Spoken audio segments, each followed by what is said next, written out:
नमस्कार साथियों, कैसे हो आप सभी? बढ़िया, जोरदार। चलो, तो अपना तैयारी बढ़िया चल रही होगी आप लोगों की। और थोड़े समय बाद वीडियो बनाना स्टार्ट किया है तो कहीं ना कहीं आप लोगों को असुविधा हुई और आपको ऐसा लगता होगा कि आदमी तो पढ़ा ही नहीं रहा है, जबकि ऐसा नहीं है। अपन रेगुलर क्लास चलाएंगे, MCQ भी करेंगे और हर टॉपिक को बारीकी से पढ़ेंगे। ये जो टॉपिक चल रहा है रक्त प्रसंचरण तंत्र, इसके अंदर 3 पार्ट हैं, लेकिन अपन को प्रत्येक पार्ट को ईमानदारी से हर पॉइंट को समझते हुए, क्योंकि एक ही जगह में आप लोगों के लिए बहुत सारा मैटर यहाँ पे प्रिपेयर करके और तैयार करके आपको उपलब्ध कराऊंगा। शर्त ये है कि आपको ये नहीं देखना है कि कोई बहुत बड़ा स्टार पढ़ा रहा है कि नॉर्मल टीचर पढ़ा रहा है। आपको बस ईमानदारी से पढ़ना है। रही बात उसकी कि आप एक बार मैटर पूरा पढ़ना, फिर आपको ऐसा लगे कि हाँ वास्तव में अच्छी चीज़ें मिल रही हैं, तो फिर देखना, वरना कोई ज़रूरी नहीं है। ठीक है ना? और उम्मीद करता हूँ कि आप लोगों को, क्योंकि देखो साहब, हर व्यक्ति पढ़ाता है, पढ़ाने की हर किसी की रणनीति अलग अलग होती है। मेरा केवल और केवल एक ही उद्देश्य है कि मेरे पढ़ाने से अगर किसी के 2 प्रश्न भी सही होते हैं, एक्स्ट्रा जो उसने एफर्ट लगाया उसमें मैं प्लस कर सकूं, तो यही मेरे लिए बहुत अच्छा मोटिवेशन है। और उम्मीद करता हूं कि आप सभी को मेरी क्लास पसंद आएगी। 2-3 क्लासें ऐसा होता है, कई बार बहुत दिन बाद स्टार्ट करते हैं तो इधर उधर हो जाता है मैटर, बाकी आपको कतई दिक्कत नहीं आएगी। साइंस रीट L2 वालों के लिए स्पेशल क्लास है ये। रीट L2 जो मेंस है उसके लिए, उसके अलावा जितने भी L1 के लिए भी है, और भी जो कंपटीशन जहाँ पे ये आता है ब्लड वाला टॉपिक, वो सभी के लिए ये इम्पोर्टेंट है। तो अपन ने जो अगले 2 वीडियो में बात कर चुके थे अपन, तो यहाँ एक छोटा सा आपको डायग्राम दिख रहा है। अपन बात करें तो टोटल अगर येलो कलर का और नीचे एक लिखा हुआ है जिसको अपन बोल सकते हैं ब्लड क्लॉट, ठीक है ना? तो इसका अर्थ ये है कि जो प्लाज्मा वाला भाग है, अगर उसमें से रक्त का थक्का बनाने वाले जो पार्टिकल्स हैं या प्रोटीन है, जैसे फाइब्रिनोजन है, कौन सी है? फाइब्रिनोजन है, उसको अगर अपन बाहर निकाल दें तो बचा हुआ जो पदार्थ होता है उसको किस नाम से जाना जाता है? सीरम के नाम से। किसके नाम से? सीरम। ठीक है? तो प्लाज्मा और सीरम में क्या अंतर होता है अब आपको पता चल गया होगा कि ओवरऑल जो प्लाज्मा है, प्लाज्मा के अंदर से अगर रक्त का थक्का जमाने वाले जो क्या बोल सकते हैं फाइब्रिनोजन है, काट फाट हो जाती है, तो हम जानते हैं थोड़े समय बाद रक्त का थक्का बनता है। पर उस थक्के को बढ़ाने के लिए अपन को पता है कि 13 प्रकार के कारक यूज होते हैं। ठीक है? उसके अंदर आप फाइब्रिनोजन जो प्रोटीन है, थ्रोम्बिन, प्रोथ्रोम्बिन नाम सुना होगा आपने।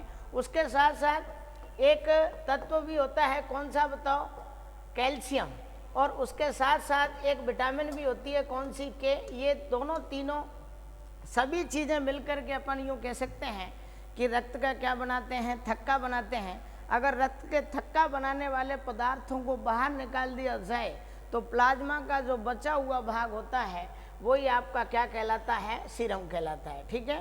प्लाज्मा का हल्का पीला रंग क्यों होता है और इसकी ब्लड में कितने % मात्रा होती है, ये सभी चीज़ें मैं आपको पढ़ा चुका हूँ। और RBC के बारे में अपन ने पूरा पढ़ लिया था। आज का जो अपना आगे का ये टॉपिक रहेगा, इसी के अंदर अपन पढ़ेंगे WBC। क्या पढ़ेंगे? WBC। ठीक है ना? चलो, क्योंकि ये एक एग्जाम में पूछा गया कि सीरम बराबर, तो आपको ध्यान रखना है प्लाज्मा माइनस फाइब्रिनोजन लिखा मिल जाए या रक्त का थक्का बनाने वाले जो कारक हैं उनको माइनस कर दिया जाए तो बचा हुआ पदार्थ क्या कहलाता है? सीरम। ये प्रश्न आता है कई बार। चलो, अब अपन बात करें साहब WBC की। किसकी बात करें? WBC। WBC को आप सभी जानते हैं।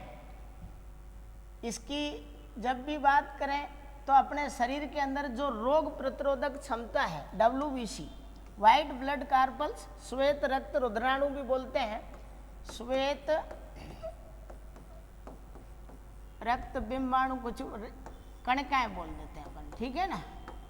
श्वेत रक्त कणिकाएं, है ना?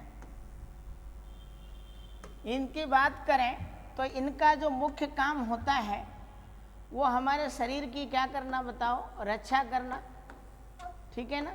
अपने शरीर का ये प्रोटेक्शन करती हैं, डिफेंस एक तरीके से अपन मान सकते हैं, WBC को माना जाता है।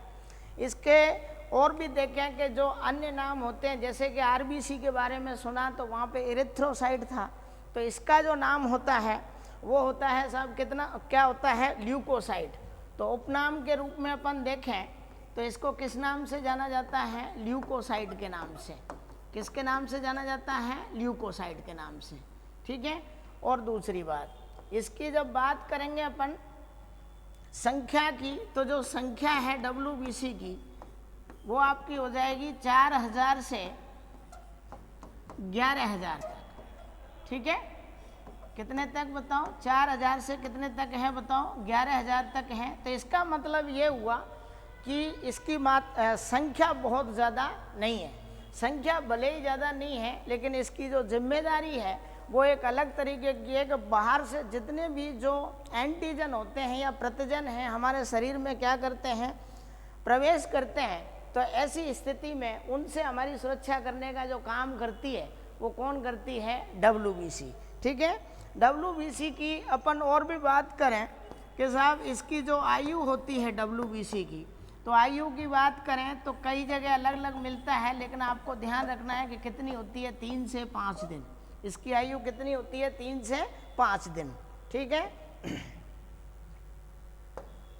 ल्यूकोसाइट, अगर मान के चलो WBC का अगर क्या पूछ लें बताओ, कार्य पूछ लें, WBC का क्या कर लें, कार्य पूछ लें, तो अपन कह सकते हैं कि इसका जो मुख्य कार्य है रोग प्रतिरोधक क्षमता को बढ़ाना, या जो अपन इम्यूनिटी पावर जिसको कहते हैं, इम्यूनिटी पावर को बढ़ाने वाली कौन सी होती है, चलो बताओ, WBC। कौन सी होती है, WBC, ठीक है। एक छोटा सा पॉइंट आपको हमेशा हमेशा याद रखना है, जिसके बारे में आपको पहले भी बता चुका हूं कि जो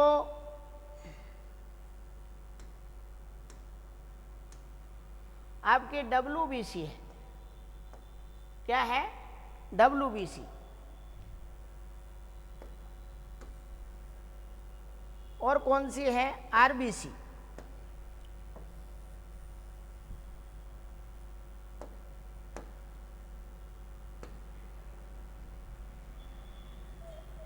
RBC अनुपात WBC, ठीक है। ये बॉक्स में मैं लिख रहा हूं, ये ध्यान रखना है आपको कि जो रेशो होता है या अनुपात होता है वो 600 अनुपात कितना होता है, 1। ये वेरी वेरी इम्पोर्टेंट है अपने लिए। ये एग्ज़ाम में हज़ारों बार आ चुका है कि एक यूँ कह सकते हो 600 RBC के पीछे कितनी WBC है, 1। तो RBC की संख्या वैसे भी ज़्यादा है, 5 मिलियन के आसपास, और WBC की संख्या कितनी है, 4000 से 11000 तक।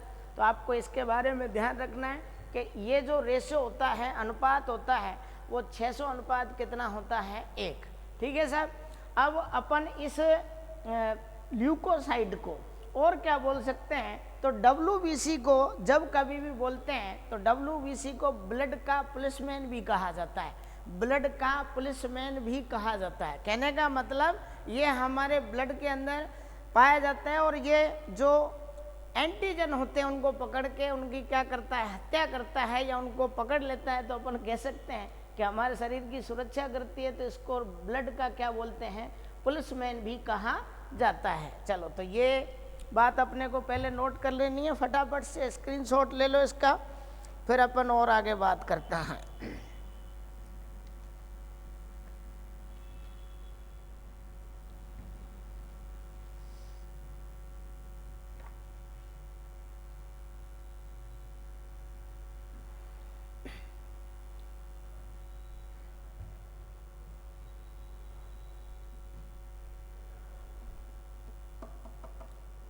ठीक है, चलो। अगली स्लाइड देखते हैं।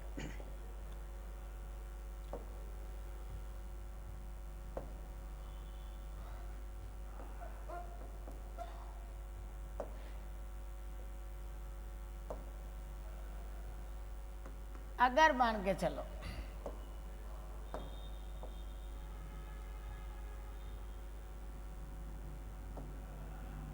अगर क्या हो कि किसी व्यक्ति के शरीर में ऐसा हो जाए, है ना, कि अचानक से कोई रोग के रोगाणु या जितने भी जीवाणु, बैक्टीरिया, कोई भी एंटीजन शरीर में प्रवेश कर जाए, तो उनसे सुरक्षा के लिए अपनी बॉडी के अंदर WBC की संख्या क्या हो जाएगी, बढ़ जाएगी। ठीक है ना, WBC की संख्या क्या हो जाएगी, बढ़ जाएगी। या ऐसी स्थिति हो जाए कि WBC की क्या हो जाए, संख्या घट जाए, तो ऐसी स्थिति में अगर बढ़ रही है तो उसको तो बोलते हैं ल्यूकोसाइटोसिस, और अगर घट रही है तो ल्यूकोपीनिया। क्योंकि देखो दो शब्द हैं, पीनिया और साइटोसिस। अगर पीनिया आता है इसका मतलब संख्या क्या हो रही है, घट रही है। अगर साइटोसिस आ रहा है तो संख्या क्या हो रही है, बढ़ रही है। तो एक छोटा सा पॉइंट और आपको इसके बारे में याद रखना है WBC के बारे में, कि WBC की संख्या, WBC की संख्या में कमी, संख्या में क्या हो रही है, मान के चलो कमी हो रही है, तो इस स्थिति को बोला जाता है ल्यूकोपीनिया। क्या बोला जाता है साहब, ल्यूकोपीनिया। ठीक है ना। अगला पॉइंट, अगर ऐसा हो जाए कि WBC की संख्या में क्या हो जाए, वृद्धि हो जाए, कहने का मतलब इंक्रीज हो जाए, बढ़ जाए, तो इसको बोला जाता है ल्यूकोसाइटोसिस।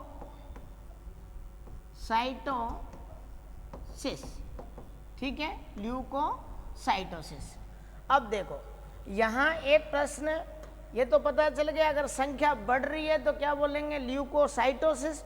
अगर संख्या घट रही है तो क्या बोलेंगे, बताओ, ल्यूकोपीनिया। ऐसे ही वहाँ पे इरिथ्रोसाइट थी तो इरिथ्रोपीनिया बोल रहे थे। अब ऐसे बोले जैसे ल्यूकोसाइटोसिस को, सेम वही है, साइटोसिस और पीनिया। पीनिया का मतलब संख्या घट रही है और साइटोसिस का मतलब क्या हो रही है, बढ़ रही है। अब यहाँ पे ये कंडीशन होती है कि अचानक से अगर WBC की संख्या क्या हो जाए, बढ़ जाए, तो ऐसी स्थिति में यूँ कहते हैं कि भाई इस कंडीशन को ल्यूकेमिया बोलते हैं। क्या बोलते हैं, ल्यूकेमिया। और ल्यूकेमिया का मतलब है जैसे कि संख्या में वृद्धि, संख्या में क्या है, वृद्धि, और उसको क्या बोला जाता है, बताओ, ल्यूकेमिया। क्या बोला जाता है, ल्यूकेमिया। और ये जो ल्यूकेमिया है इसी को आप ये कह सकते हो कि किसकी स्थिति बोला जाता है, बताओ, ब्लड कैंसर की। किसकी स्थिति बोला जाता है, ब्लड कैंसर। इसका मतलब ये हुआ कि अगर WBC की संख्या है वो 11,000 से बढ़कर 11,000 से बढ़कर अपन यूं कह सकते हैं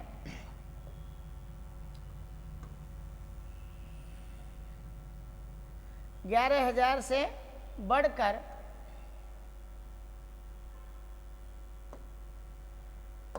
11,000 से 21,000 तक हो जाती है ना, 21,000 तक, ऐसे कह सकते हो। इसको हटा देता हूँ, इसकी ज़रूरत नहीं है। 21,000 तक हो जाए, ठीक है, तो इस स्थिति को अपन यूँ कह सकते हैं अचानक से बढ़ना, फिर वो कंडीशन क्या कहलाती है, बताओ, ब्लड कैंसर। और इस कंडीशन को नाम क्या दिया जाता है, ल्यूकेमिया। वापस देखिएगा, WBC की संख्या में अगर कमी हो रही है तो क्या बोलते हैं, ल्यूकोपीनिया। अगर WBC की संख्या में क्या हो रही है, बताओ, बढ़ोतरी हो रही है, तो इसको क्या बोलते हैं, ल्यूकोसाइटोसिस। संख्या में वृद्धि की कंडीशन को ल्यूकेमिया भी कहा जाता है। यदि इसकी संख्या 11,000 से कितनी हो जाए, 21,000 के आसपास, तो उसको अपन ल्यूकेमिया को क्या बोल देते हैं, बताओ, ब्लड कैंसर की स्थिति कहा जाता है। क्योंकि ये अपने यूँ कह सकते हैं कि रक्त में इसकी मात्रा बढ़ेगी, तो इसका मतलब ये है कि भाई उस व्यक्ति को कोई न कोई एंटीजन उसकी बॉडी में क्या कर चुका है, प्रवेश कर चुका है। ठीक है ना। चलो फटाफट से इसका स्क्रीनशॉट लो, फिर आगे की बात करते हैं अपन। बिल्कुल सिंपल चीज़ें हैं और अपन यूँ मान के चल सकते हैं कि सभी एग्जाम की दृष्टि से हर एक पॉइंट अपने आप में इम्पोर्टेंट है। तो आपको सभी को अपने नोट्स बनाने हैं, और नोट्स नहीं बनाए कोई बात नहीं, आपने जो पढ़ रखा है तो आप अच्छे से जो आपके पास नया पॉइंट लगे उसको भी आप लिख सकते हो, कोई दिक्कत नहीं है। क्योंकि आपको ऐसा लगेगा कि भाई अब तो समय हो गया, अब तो जगह, तो ऐसा तो है नहीं कि जगह अब नहीं निकले, जगह वापस भी आएंगी थोड़े दिन बाद, फिक्स है ना। तो तैयारी अपनी अच्छी रखनी है आपको, एक एक पॉइंट को क्लियर करते हुए। चलो अगली चीज,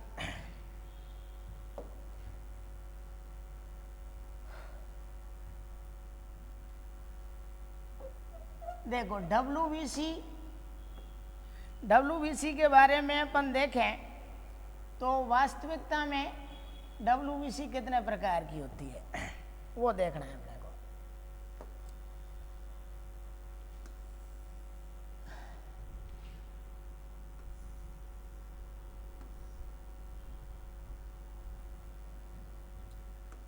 देखो साहब,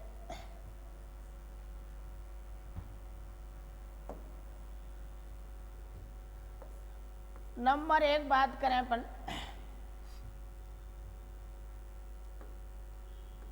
देखो दो तरीके की, तो पहले सुन लो आप, दो तरीके की होती हैं।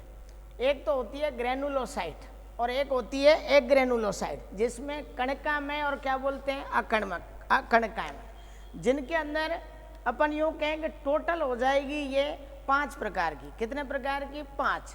पहले अपन बात करें सबसे पहले तो न्यूट्रोफिल, फिर आपकी आ जाएगी इयोसिनोफिल, फिर आपकी हो जाएगी बेसोफिल, वो इधर आ जाएंगी। उसके बाद देखेंगे इधर आपने नाम सुना होगा एक मोनोसाइट और एक कौन सी है, लिम्फोसाइट। ठीक है, 5 के 5 प्रकार की जो डब्ल्यूबीसी हैं उनका वो कौन से प्रकार की हैं ये आपको जरूर याद होनी चाहिए, है ना। कणकाणु है या अकणकाणु है। तो देखो अगर पूछता है कि इसको क्या बोलें तो अपन हिंदी ऐसे भी बोल सकते हैं कणकाणु, ठीक है, या ग्रेनुलोसाइट। क्या बोल सकते हो बताओ? ग्रेन्युलोसाइट, ठीक है। और इधर देखें तो इसमें आपको 2 नंबर में याद रखना है अकणकाणु। क्या बोलेंगे? अकणकाणु, ठीक है, या बोलेंगे एग्रेनुलोसाइट,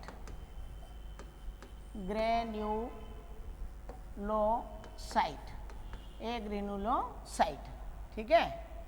अब यहाँ पर भी वापस देखें तो ये जो है ये 3 प्रकार की है, नंबर 1, नंबर 2 और नंबर 3, ठीक है। सबसे पहले देखें तो इसका नाम होता है न्यूट्रोफिल। कौन सी होती है? न्यूट्रोफिल। दूसरी की अपन बात करें तो इसका नाम हो जाएगा इयोसिनोफिल, एसिडोफिल भी बोलते हैं इसको। और तीसरा जो नाम है वो कौन सी हो जाएगी बताओ? वेसोफिल। न्यूट्रोफिल, इयोसिनोफिल, वेसोफिल, है ना। इसमें देखें तो ये 2 प्रकार की हैं, ऐसे मान लो इसको ए, इसको बी और इसको सी, ठीक है। यहाँ भी ए। मोनोसाइट कौन सी है बताओ? मोनोसाइट। और साहब इधर बी नंबर पे जो सबसे इम्पोर्टेंट है अपने लिए, लिम्फोसाइट। कौन सी है? लिम्फोसाइट। ये जो लिम्फोसाइट है ये वापस यूं कह सकते हो आप, वापस फिर ये नंबर 1 बी लिम्फोसाइट। कौन सी है बताओ? बी लिम्फोसाइट, और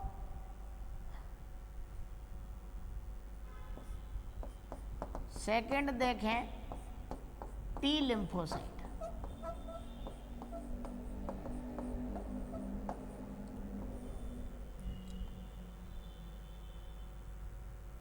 टी लिम्फोसाइट। और तीसरे नंबर पे, थर्ड नंबर पे अपन देखें नेचुरल किलर सेल। तो इसको अपन ऐसे भी बोल सकते हैं प्राकृतिक मारक कोशिकाएं, प्राकृतिक मारक कोशिकाएं। ठीक है, तो अपन को आराम से समझना है इसको। वापस से मैं किसकी बात कर रहा हूं बताओ? WBC की। WBC का और क्या नाम होता है? अगर देखें तो इसको रक्त का पुलिसमैन भी कहते हैं। रक्त का क्या बोलते हैं बताओ? पुलिसमैन भी कहते हैं इसको। ठीक है, रक्त का पुलिसमैन। इसको ल्यूकोसाइट भी बोलते हैं। अब देखें तो ये दो प्रकार की होती है, एक तो कणकाणु और एक कौन सी होती है? अकणकाणु।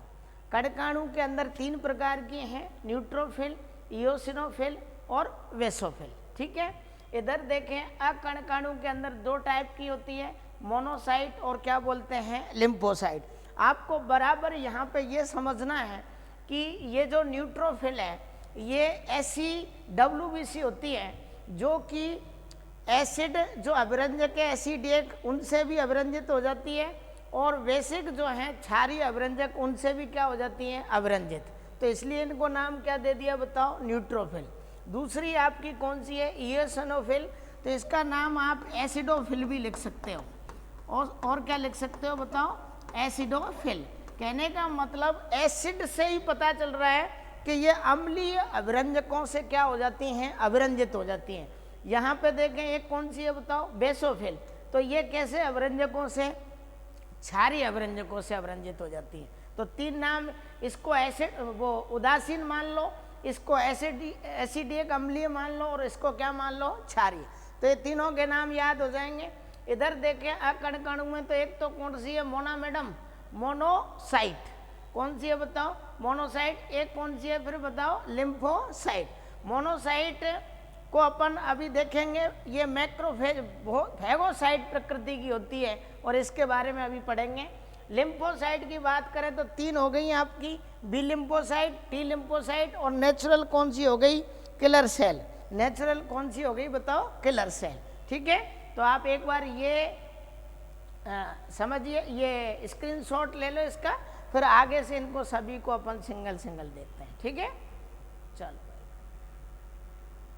100% हो गया। अब जूम जाम नहीं होगा, अब कुछ भी कम भी नहीं हो रहा है। चलो देखो,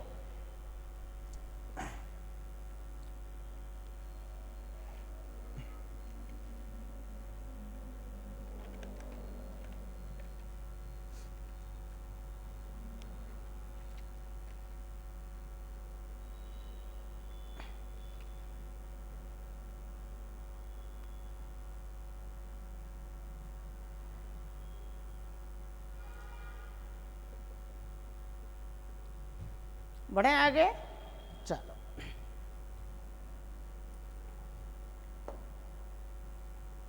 अब इनके बारे में थोड़ा थोड़ा पढ़ लेते हैं, सभी के बारे में। देखो, नंबर 1,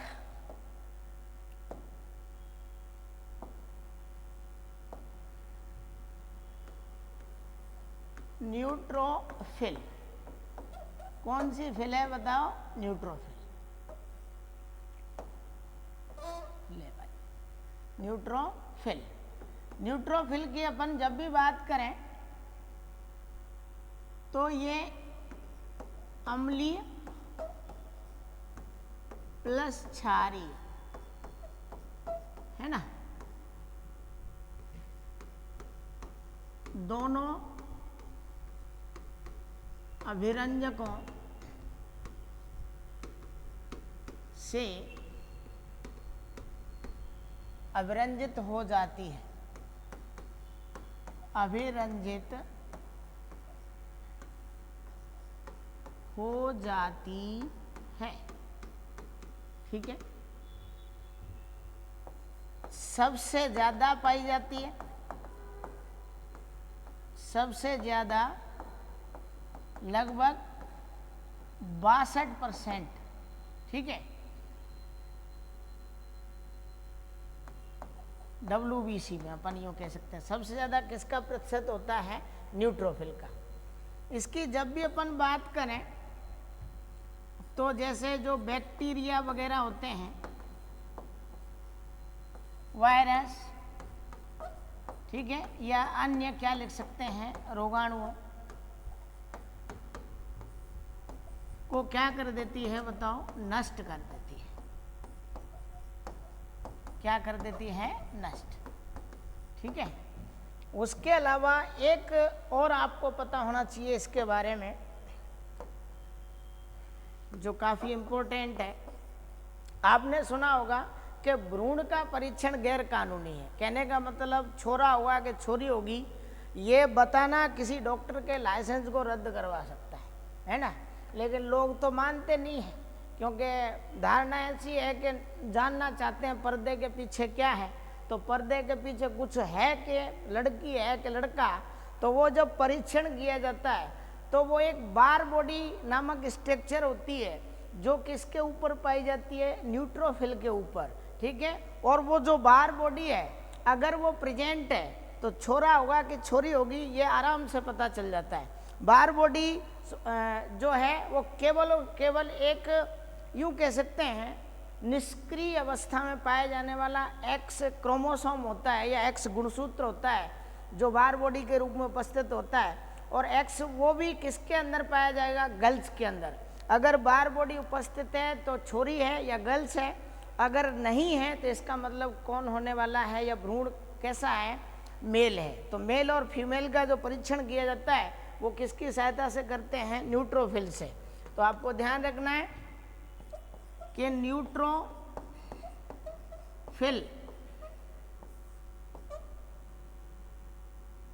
न्यूट्रोफिल में बार बॉडी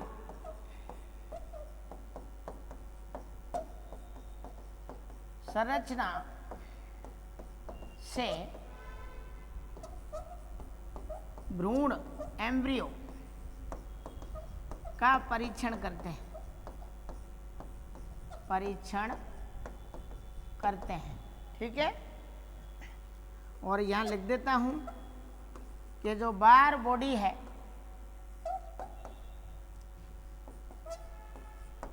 लड़की में पाई जाती है और ये भी निष्क्रिय क्या है बताओ, गुणसूत्र है साहब। कौन सा, एक्स। निष्क्रिय कौन सा गुणसूत्र है, एक्स। ठीक है, तो एक बार वापस देख लो कि जो न्यूट्रोफिल है वो संख्या में सबसे ज़्यादा पाई जाने वाली क्या है, WBC है। ये भी आपको ध्यान रखना है, सबसे ज़्यादा है। और ये अम्लीय और क्षारीय दोनों प्रकार के अभिरंजकों से क्या हो जाती है, अभिरंजित हो जाती है। और ये बैक्टीरिया रोगाणुओं को क्या करती है, नष्ट करती है। इसके अंदर एक बार बॉडी पाई जाती है जिसके आधार पर अपन यूँ कह सकते हैं कि लिंग का क्या किया जाता है, परीक्षण किया जाता है।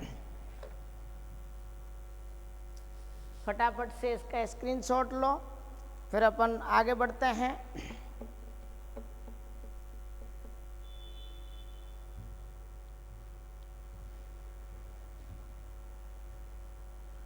ले लिया। अभी तो मेरे को पता है तुम पढ़ के तुमको लोग पता नहीं क्या क्या सलाह देते रहते होंगे, खूब पढ़ लिया अब तो खाली MCQ करो। बिल्कुल सही बात है, लेकिन टॉपिक के साथ साथ MCQ करो, क्या दिक्कत है। जैसे ये टॉपिक खत्म होगा अपन बात करेंगे MCQ की, बिल्कुल करेंगे, ठीक है ना। चल देखो, अब ये दूसरी बात करें कि जो सेकंड नंबर की है इओसिनोफिल, कौन सी है बताओ, इओसिनोफिल। इओसिनोफिल। ठीक है, तो इसके बारे में आपको याद रखना है कि ये वास्तव में इओसिनोफिल के मैंने दो नाम बताए थे। एक आपको कौन सा बताया था बताओ? एसिडोफिल भी बोला जाता है इसको। और ये केवल और केवल इओसिन एक अभिरंजक है जिसको अपन अम्लीय अभिरंजक बोलते हैं। तो अपन लिख सकते हैं यहाँ पे इओसिन अभिरंजक से अभिरंजित, इतना छोड़ दूं, अभिरंजित। ठीक है, इओसिन से अभिरंजित। अब अपन देखें ये कैसा होता है बताओ? अम्लीय। कैसा होता है बताओ? अम्लीय अभिरंजक। कैसा? अम्लीय अभिरंजक। ठीक है, रंग की वैसे कोई मतलब नहीं है यहाँ पे, पर आप याद रखें तो लाल और क्या बोलते हैं बताओ? गुलाबी रंग का रंग देता है। अब सुनो, आपको बराबर ये ध्यान रखना है कि एक रोग होता है कौन सा बताओ? एलर्जी। ठीक है, किसी किसी को एलर्जी होती है। वो बात अलग है कि कुछ लोगों को तो किसी की शक्ल देख के ही एलर्जी है, या बहुत से लोगों को किसी को प्रगति करते देख के भी एलर्जी है। ठीक है, फूटी आँख नहीं सोता 24 घंटे, खुद तो कुछ कर नहीं रहा, दूसरा कुछ कर रहा है तो उसके ऊपर भी टीका टिप्पणी किए जा रहा है, तो उसको बोलते हैं मानसिक एलर्जी। ठीक है, तो मानसिक एलर्जी से अपने को दूर रहना है। परंतु जो एलर्जी हो जाती है, जैसे किसी को मान के चलो एलर्जी धूप डस्ट से है ना, किसी को हवा से है, किसी को किसी भी चीज़ से हो सकती है। तो ऐसी स्थिति में आपको पता है कि हिस्टामिन प्रोटीन भी होती है, और उसके अकॉर्डिंग अपन बात करें तो ये एलर्जी को रोकने के लिए पूरा प्रयास करती है। तो आपसे ये पूछा जा सकता है कि कौन से प्रकार की WBC एलर्जी से संबंधित है? तो ये एक तरीके से अपन यूँ कह सकते हैं कि एंटी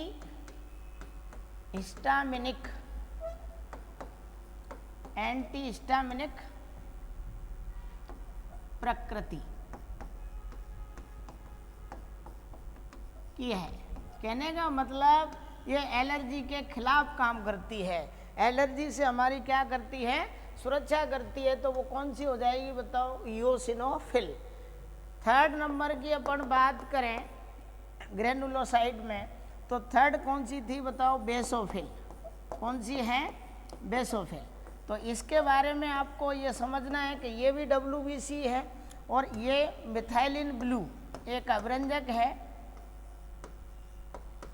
मिथाइलिन ब्लू, इससे क्या हो जाती है बताओ? अभिरंजित हो जाती है। क्या हो जाती है? अभिरंजित। मिथाइलिन ब्लू से अभिरंजित। ठीक है, और नीला कलर देती है, आप तो ये मान लो।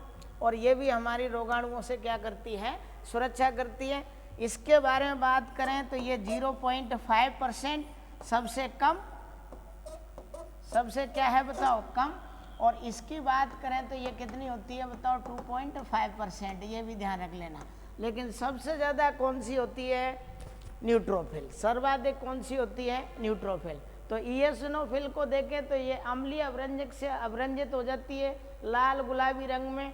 एलर्जी वाला ये पॉइंट आपको बराबर याद रखना है कि एलर्जी से हमारी सुरक्षा में महत्वपूर्ण क्या देती है? भूमिका देती है। उसके अलावा बेसोफिल भी मिथाइलिन ब्लू की अपन बात करें, उससे अभिरंजित होकर के कौन सा रंग देती है? नीला, जो कि सबसे क्या है? कम है ना।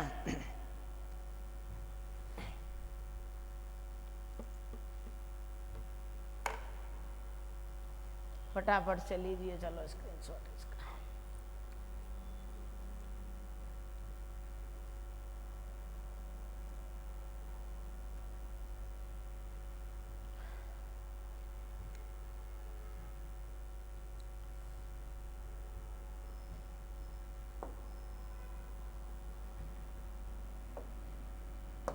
अब दो प्रकार की और बच गई थी, कौन सी बताओ? ए ग्रेन्युलोसाइट। ठीक है, ए ग्रेन्युलोसाइट। तो इसमें अपन देखें तो नंबर 1 में बात करें तो कौन सी हो जाएगी बताओ? मोनोसाइट। कौन सी हो जाएगी साहब? मोनोसाइट। मोनोसाइट एक तरीके से फैगोसाइट प्रकृति की है। कौन सी प्रकृति की है बताओ? फैगोसाइट। फैगोसाइट का मतलब है भक्षकाणु, जो हानिकारक चाहे जीवाणु हो, मृत कोई भी पदार्थ हो, उसका भक्षण कर जाती है, तो इसलिए इसको क्या बोलते हैं बताओ? फैगोसाइट। ये अपन यूँ कह सकते हैं मैक्रोसाइट में भी चेंज हो जाती है। किस में चेंज हो जाती है? मैक्रोसाइट। जो महाभक्षकाणु के रूप में अगर कोई ऐसा हानिकारक पदार्थ हमारे शरीर में प्रवेश करता है तो उसको भी भक्षण कर देती है। तो मोनोसाइट हमारी एक तरीके से सुरक्षा करती है, इम्यूनिटी पावर को बढ़ाती है, रोगाणुओं से सुरक्षा करती है। दूसरी की बात करें कौन सी है बताओ? लिम्फोसाइट। ठीक है, तो आपको लिम्फोसाइट के बारे में भी पता है कि देखो लिम्फोसाइट का अभी मैंने जिक्र किया तो एक नंबर फर्स्ट पे मैंने लिखी थी कौन सी बताओ? B lymphocyte. कौन सी लिखी थी? B lymphocyte. इसके बारे में आपको ध्यान रखना है कि बी लिम्फोसाइट अपने शरीर में जब कोई रोगाणु प्रवेश करता है तो वो उसके खिलाफ क्या बनाती है? एंटीबॉडी। क्या बनाती है साहब? एंटीबॉडी का निर्माण करती है, एंटीबॉडी बनाती है। कौन बनाती है? B lymphocyte. ठीक है, जैसे ही पता चलता है कि कोई अंदर घुस गया गेट के अंदर, तो ये मान के चलो ये फाइटिंग करने को तैयार हो जाती है लिम्फोसाइट। और देखें बी लिम्फोसाइट क्या बनाएगी? आपकी एंटीबॉडी। और एंटीबॉडी एंटीजन क्या होते हैं जब ब्लड ग्रुप पढ़ेंगे, जब अपन बात करेंगे इस पे। दूसरा सेकंड नंबर पे बात करें तो कौन सी है बताओ? टी लिम्फोसाइट, है ना। टी लिम्फोसाइट की बात करें तो देखो इसके बारे में एक बार प्रश्न पूछा गया था, ये किससे संबंधित है? तो आपको ध्यान रखना है ये CMI से संबंधित है। किससे संबंधित है साहब? CMI से संबंधित है। किससे संबंधित है? CMI। ये CMI क्या है आपको ध्यान रखना है, ये है सेल मीडिएटेड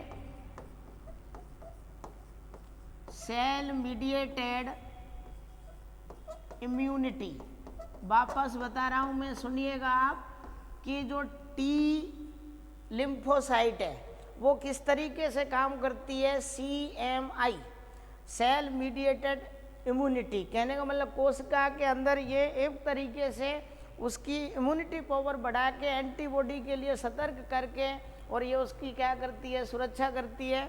अब आप कहोगे कि इसका और क्या है, तो इसके 2 प्रश्न और बनते हैं। आपसे पूछा जाएगा कि भाई ऐसी कौन सी लिम्फोसाइट है जिसके टेस्ट से ही पता चल जाता है कि उस व्यक्ति को एड्स रोग हो गया। एड्स रोग के अंदर ये ध्यान रखना है आपको कि ये जो टी लिम्फोसाइट कोशिका है, लिम्फोसाइट, सबसे पहले इसके ऊपर ही एड्स का जो वायरस होता है वो क्या करता है? अटैक करता है। और एड्स का अगर कोई मरीज है तो उसमें टी लिम्फोसाइट की संख्या क्या हो जाएगी? नगण्य हो जाएगी। तो उसको चारों तरफ से क्या होंगे? सभी रोग घेर लेंगे, है ना।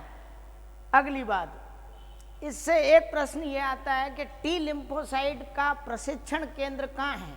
जैसे आप लोगों ने बीएड करी, ट्रेनिंग ली, BSTC करी, अब मास्टर बनोगे, है ना, तो वो चीज़ अलग है। ये अपन ने ट्रेनिंग ली, ऐसे ही इनका भी कोई ट्रेनिंग सेंटर होगा। तो टी लिम्फोसाइट का ट्रेनिंग सेंटर माना जाता है थाइमस ग्रंथि को। किसको माना जाता है? थाइमस ग्रंथि को। तो यहाँ पे 2 प्रश्न मैं यहाँ पे लिख देता हूँ इधर की साइड में, आप ध्यान रखना, है ना, कि वेरी वेरी इम्पोर्टेंट भी हो सकते हैं ये अपने आप में। एड्स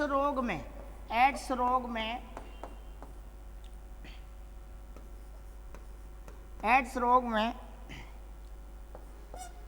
टी लिम्फोसाइट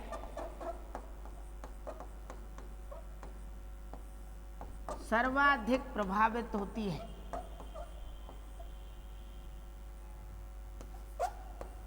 सर्वाधिक प्रभावित होती है, ये ध्यान रखना है आपको। एड्स रोग में कौन सी प्रभावित होती है बताओ? T lymphocyte. दूसरा इसका क्या है इम्पोर्टेंट बताइए। दूसरा है साहब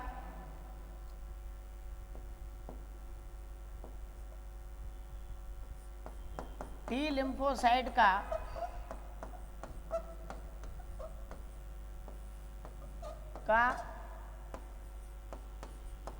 प्रशिक्षण केंद्र थाइमस ग्रंथि। कौन सी ग्रंथि है? थाइमस ग्रंथि। तो 2 पॉइंट हो गए जिनको आपको याद रखना है। मैं स्टार लगा दूं इस पे। ये भी है इम्पोर्टेंट कि टी लिम्फोसाइट का प्रशिक्षण केंद्र कौन सा है। वैसे इस ग्रंथियों को जब मैं आपको पढ़ाऊंगा तो वहाँ पे बताऊंगा इसके बारे में। फिर भी आपको अभी से याद भी रखना है थोड़ा सा कि भाई किसकी बात चल रही है बताओ। टी लिम्फोसाइट का प्रशिक्षण केंद्र कौन सी ग्रंथि है? थाइमस ग्रंथि। कौन सी है? देखो थ्योरी कुछ भी पढ़ रहे हो आप, बहुत सारा पढ़ लिया आपने, लेकिन मैं ये कह रहा हूँ कि यहाँ पे जो पॉइंट मैं लिख रहा हूँ उनको आप रिवाइज कीजिए। ये आपको हर एग्जाम में मिलेंगे क्योंकि पॉइंट टू पॉइंट अपन बात कर रहे हैं, ठीक है ना। 1% भी कोई फालतू बात नहीं है। जो है वो फाइनली ये है कि भाई जो भी कॉन्सेप्ट क्लियर हो रहा है उसके अकॉर्डिंग अपन यहाँ पे बात कर रहे हैं, ठीक है। चलो सर अगला एक लाइन और देख लेते हैं उसके बारे में कि जो तीसरे नंबर की थी नेचुरल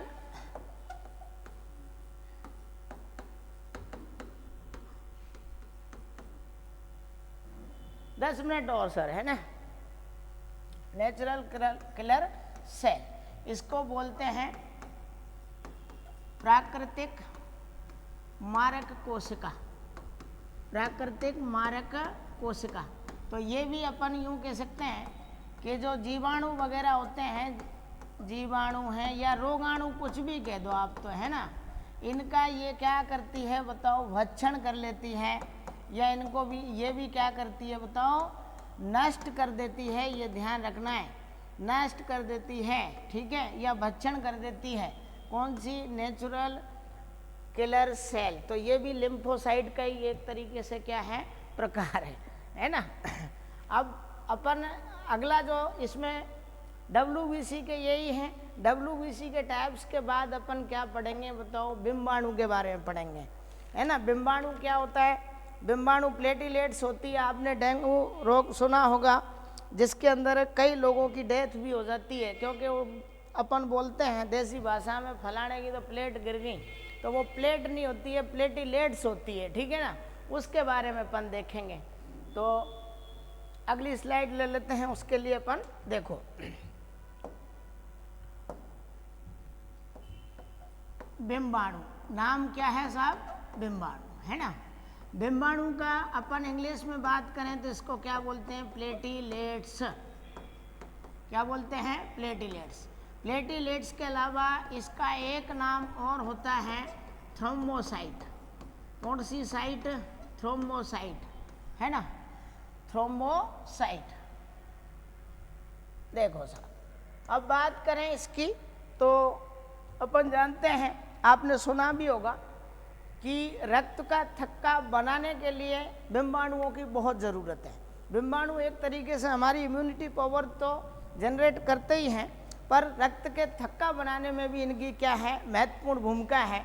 अपन बात जब भी इनकी करेंगे तो जैसे RBC में भी केंद्रक नहीं होता है, इनके अंदर भी केंद्रक नहीं पाया जाता है। और अपन इसकी यूँ बात करें तो उभय उत्तल की बाई कॉन्वेक्स कह सकते हैं। और ये ओव्यूल शेप अंडाकार होती हैं। इनकी जो संख्या है वो 1.5 लाख से 4.5 लाख तक हो सकती है। इसका मतलब सबसे ज़्यादा तो कौन सी थी? RBC।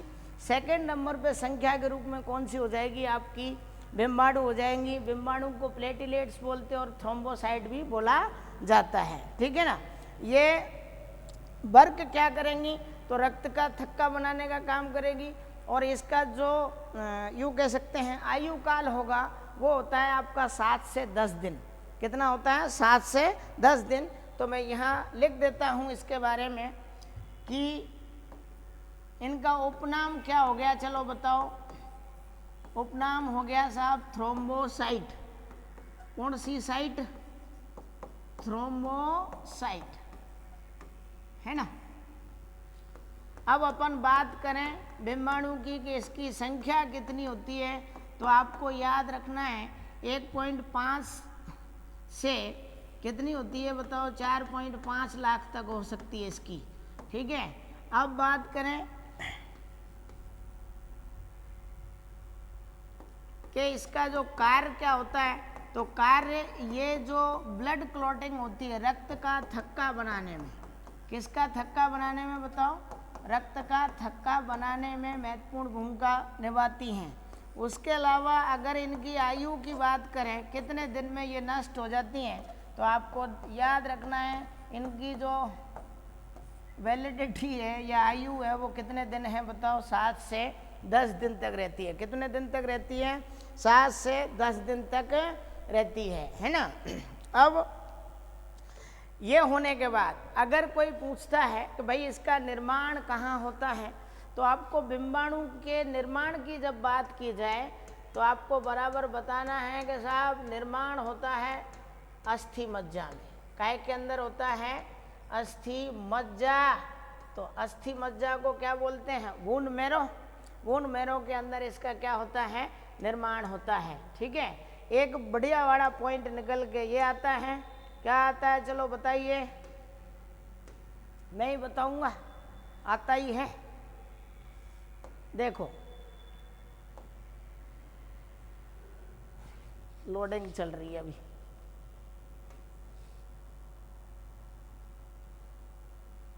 हो जा रहे भाई? नहीं हो रहा है। सुनो,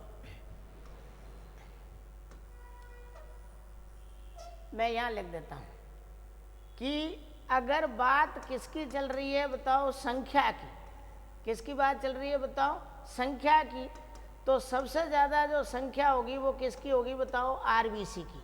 उसके बाद किसकी होगी? आपकी प्लेटीलेट्स की। किसकी होगी? प्लेटीलेट्स। उसके बाद कौन होगा आपका बताओ? डब्ल्यूबीसी, ठीक है। संख्या की जब भी बात करें तो सबसे ज़्यादा किसकी होती है? आरबीसी की। फिर उसके बाद किसकी है? प्लेटीलेट्स। और उसके बाद किसकी है बताओ? डब्ल्यूबीसी की। और इसके बारे में अभी मैं जब बात कर रहा था आपसे, तो ये भी ध्यान रखना है